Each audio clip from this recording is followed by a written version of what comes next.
The stairwell smelled like rust and forgotten things.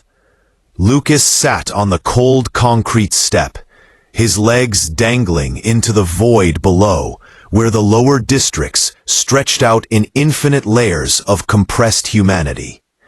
His small fingers turned the wooden toy over and over, a carved figure of a spaceship his father had made before the mining accident took him 3 years ago. It was the only thing of value he owned, the only thing that mattered.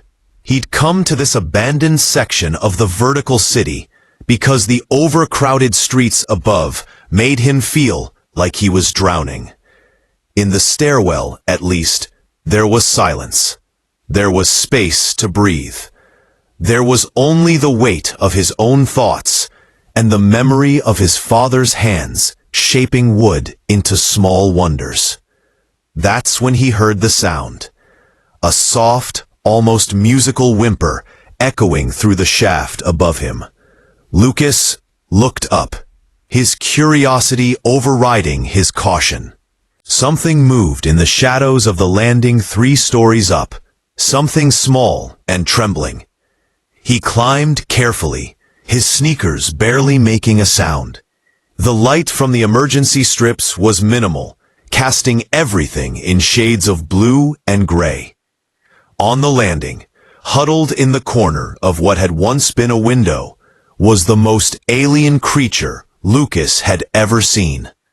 It was small, perhaps his size, with skin that seemed to shimmer between silver and violet. Its eyes were enormous, reflecting the emergency light like mirrors, and they held such profound sadness that Lucas felt his throat tighten. It wore what appeared to be a damaged survival suit, and several of its limbs bore marks that looked like injuries. When it saw him, it flinched violently, pressing further into the corner. "It's okay," Lucas said softly, keeping his voice gentle, like he did when he found hurt animals in the waste sectors. "I'm not going to hurt you." Alien Child made a sound that was almost a cry, something that echoed with loneliness. It was a sound Lucas recognized from deep within himself, the sound of being completely and utterly alone in a universe that had no use for you. Without thinking about the consequences, without considering the laws about contact with alien species, Lucas stepped closer and extended his wooden toy. "This was my dad's," he said. "He's not here anymore. But he made good things, beautiful things. I want you to have it." The alien child's enormous eyes fixed on the wooden spaceship. One of its 4-fingered hands reached out slowly, trembling. When it touched the toy, something changed in its expression. The sadness didn't disappear entirely, but it shifted, became something like wonder. It made a sound that might have been laughter or might have been weeping. Lucas sat down beside the creature, and they sat together in the abandoned stairwell, watching the toy catch the dim light. The alien child clutched it to its chest, and eventually, slowly, its trembling stopped. After what felt like hours, the alien leaned its head against Lucas's shoulder, and Lucas learned that comfort needed no language, no shared biology, no official sanction. It just needed the willingness to sit with someone else in the dark. Neither could have known that this simple act of kindness, this spontaneous gesture from a lonely human child to an even lonelier alien child, would cascade through space and time, rewriting the destinies of empires. The detention facility on Station Cross 7 was built to contain dangerous individuals. Commander Kessian stood outside the reinforced glass cell, watching the human child sleep, and felt something he hadn't allowed himself to experience in decades: the fracturing of his carefully constructed emotional walls. His second-in-command, Fessa, stood beside him with an expression that suggested she was carefully choosing her next words. Thessa was human, recruited decades ago into diplomatic service, and she understood the complexities of interspecies relations better than anyone Cassian knew. "He's 7 years old," she said quietly. "His name is Lucas Chamberlain. No criminal record, no political affiliations. His only crime was showing kindness to your daughter." Cassian's jaw clenched. "My daughter died in the siege of Vexthor Colony 7 years ago, along with my bondmate. The humans ensure that I remember this every day." "No," Thessa replied, her voice firm. "Your daughter was the alien child in the stairwell. She was in a coma from exposure and crash trauma. The rescue team found her because Lucas described her location to Emma, his sister, when they were bringing him in for questioning. Your daughter is in medical recovery right now. She's going to live." The words struck Cassian like physical blows. 7 years. 7 years of believing his only child was gone, his genetic line ended, his purpose reduced to military dominance and strategic advantage. 7 years of rage channeled into discipline and duty. 7 years of a lie. He looked at the sleeping boy again, this small human child who'd stumbled upon his daughter by accident and chosen compassion instead of fear. Why didn't he report her? He would have received substantial credits and recognition. "Because he was 7 years old," Thessa said. "Because kindness isn't a transaction when you're 7. It's just what you do." Cassian made a decision that would cost him his military position. He requested access to the child, claiming need for interrogation. The authorities granted it, and he entered the cell alone. Lucas woke immediately, his small human face displaying fear that was tempered by remarkable courage. "I didn't do anything wrong," the boy said. "I was just trying to help." Cassian knelt down to be at eye level with the child. His voice, when he spoke, carried centuries of warrior tradition and the unexpected tenderness of a father discovering his lost child was alive. "You helped my daughter. You showed her kindness when your people had every reason to fear mine. I came to tell you that she's alive because of you, and I came to thank you." Lucas's eyes widened. Are you her family?" "I am her father," Cassian said, the words still strange in his mouth after 7 years of denial. "And I owe you a debt that transcends species and law." Something shifted in the room's atmosphere. Thessa, watching from the observation window, saw it happen in that moment. She saw the beginning of something that would reshape the political landscape of 3 star systems. The crystalline wastelands of Nemutha Prime stretched endlessly beneath twin suns. Cassian piloted the small transport vessel, his massive frame folded into the human-designed controls, while Lucas stood between the seats, watching the dunes shift and flow like water. The boy had refused to remain in custody, and Cassian had made the choice to protect him rather than let authorities separate him from his newly discovered sister. The alien child, now identified and named Vexi in formal records, floated in a medical suspension chamber in the rear of the vessel. She remained in deep recovery, her neural pathways rebuilding after the trauma of her crash. Occasionally, she made soft sounds, and Lucas would go back to sit beside the chamber and hold her hand through the sealed glass. Morek materialized from the ship's shadows, a disgraced ambassador who'd been living off-grid for 5 years after his failures during peace "You're making this more complicated than necessary," he said, his weathered face etched with the kind of exhaustion that came from too many compromises. The child is valuable. Harrison Corp will never stop hunting. You could trade him to the Neutral Commission, ensure your daughter's safety, and restore your military standing. No, Cassian said, his voice carrying the absolute certainty of a man who'd already made his choice. I spent 7 years believing my daughter was gone. I spent those years building walls, developing weapons, perfecting my ability to destroy. I won't return to that. The child stays with us. Lucas turned from the viewport, his small human face serious in a way that transcended his years. The woman at the detention center, Thessa, she explained what's happening.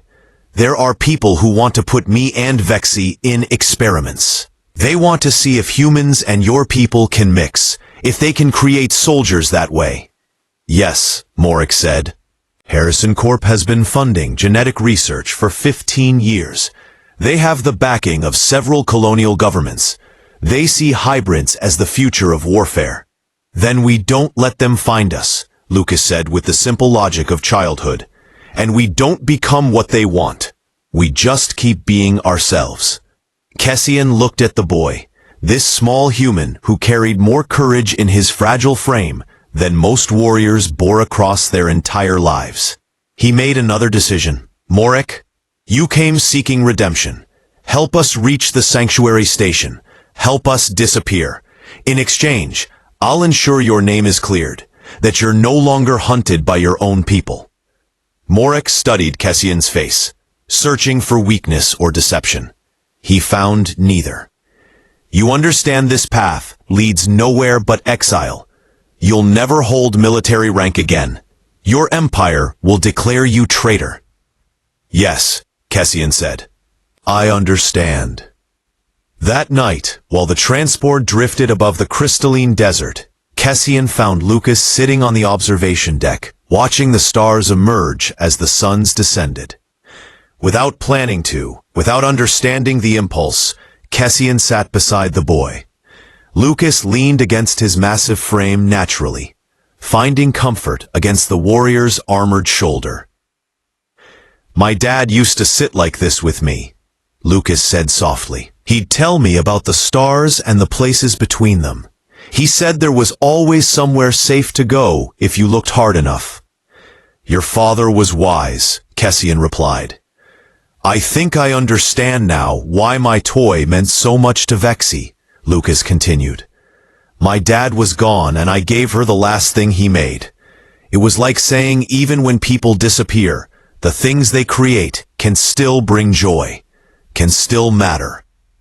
Cassian felt something crystallize in his chest, a transformation beginning at his core. He reached out and very gently touched the boy's hair, a gesture he'd made countless times to Vexy, before the siege, before he'd built his walls. Your father created you, he said, and you are bringing more joy to this universe than any toy ever could. The sanctuary station hung in neutral space like a beacon of defiance. It housed 500 alien refugees from across the empire, children, elders, and those too damaged by war to serve any military purpose. Cassian had converted his military wealth and connections into resources that transformed the station into a haven. Lucas helped distribute meals, taught the alien children human games, and slowly integrated into the community that had begun calling him the Bridge Child. Vexy, now awake and recovering, spent every moment with Lucas. She'd learned his language with remarkable speed, her alien neural structures absorbing human speech patterns through their genetic compatibility. Watching them play together, Thessa often felt tears on her cheeks without understanding entirely why. The attack came without warning. Commander Draven's Harrison Corp fleet emerged from jump space, their weapons primed and ready. 100 soldiers in combat armor sealed the station's external docks, while automated weapon systems powered down at Draven's command. Not an act of mercy, but of intent. He wanted the children alive. He wanted the hybrids viable for the breeding program. Cassian stood on the command bridge, watching the fleet surround them. He was unarmed. He'd made a choice years ago to never kill again, and it held even now. Beside him, Morek worked desperately to send distress signals, knowing that no salvation was coming. Thessa coordinated evacuation protocols that led nowhere. The station was sealed airtight. Lucas appeared in the command center, his small human face grave. Vexi says we should fight, that the other children are scared. We don't fight with weapons, Cassian replied. We fight with who we are.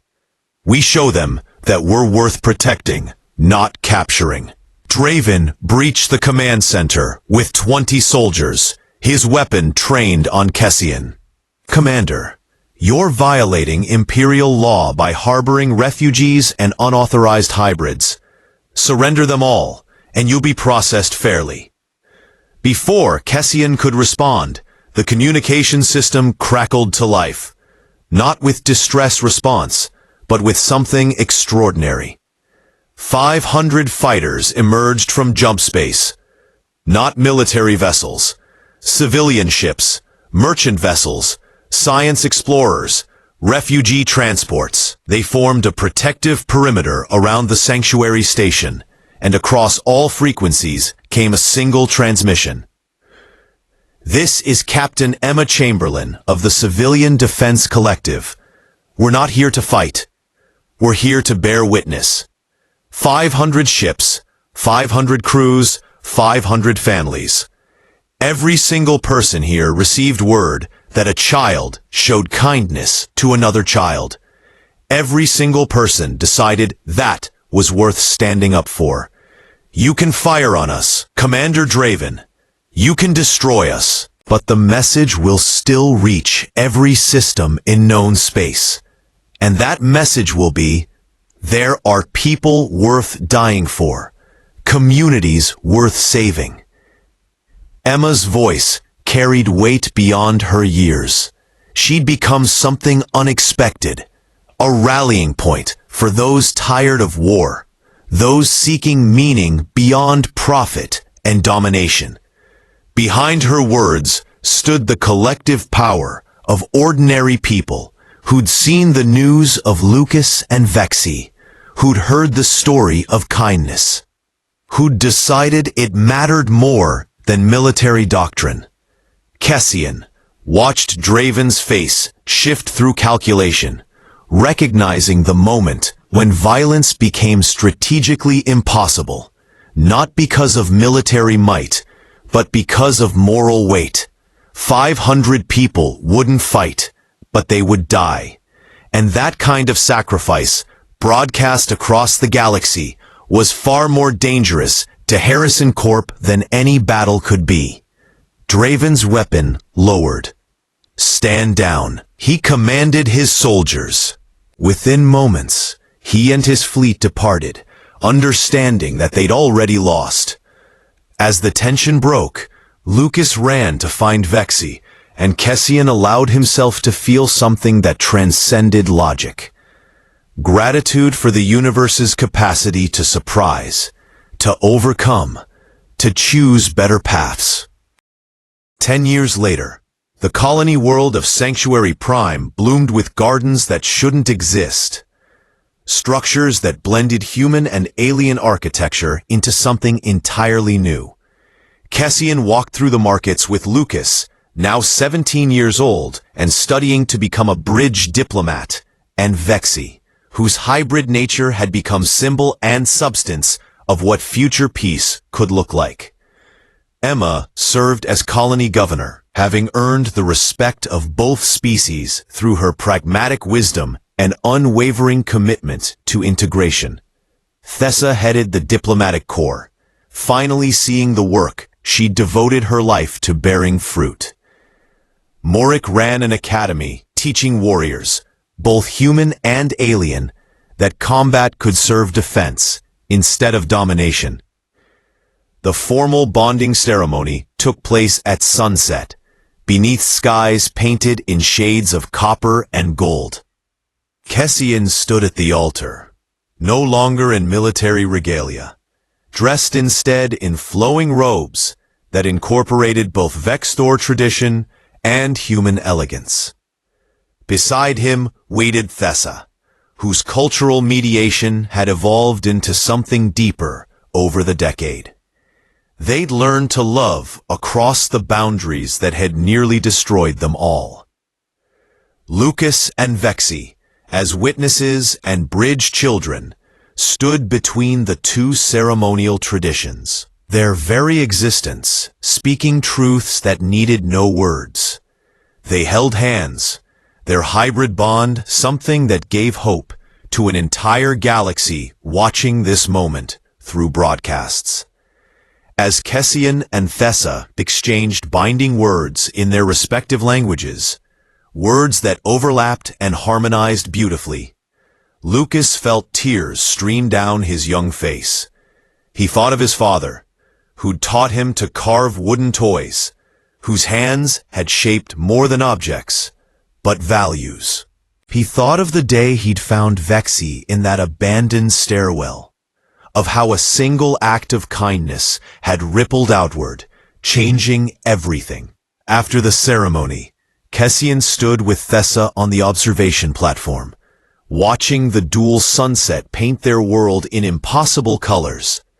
Thessa leaned her head against his shoulder, and he wrapped his arm around her. Their different biologies creating a silhouette against the light that was neither entirely one species nor the other, but something transcendent.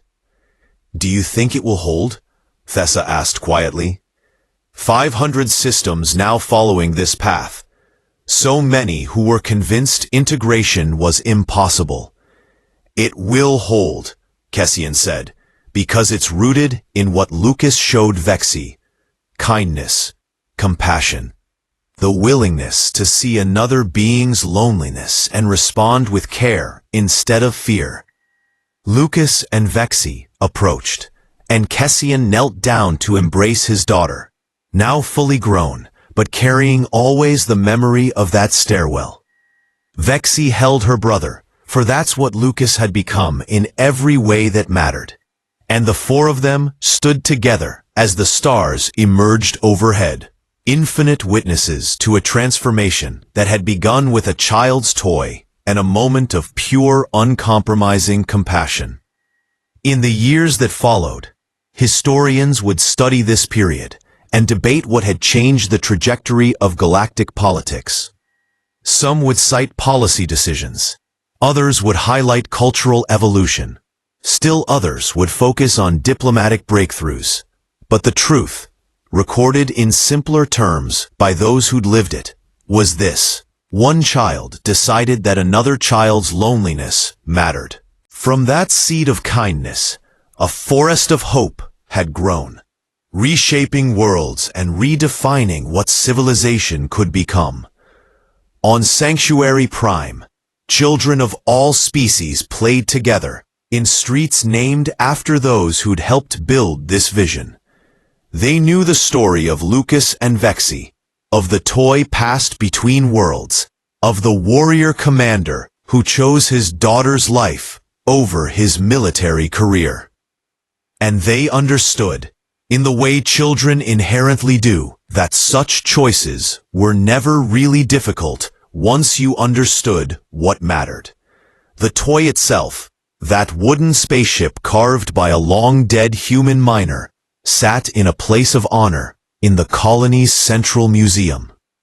Beside it hung Lucas's formal documentation and Vexi's medical records, and a plaque that read simply, "Here began the forever between worlds, when kindness transcended fear." Millions came to see it each year, some standing before it in silence, others explaining its significance to their own children. all of them understanding that they were witnessing proof that change, real and lasting change, was possible when enough people chose compassion over convenience.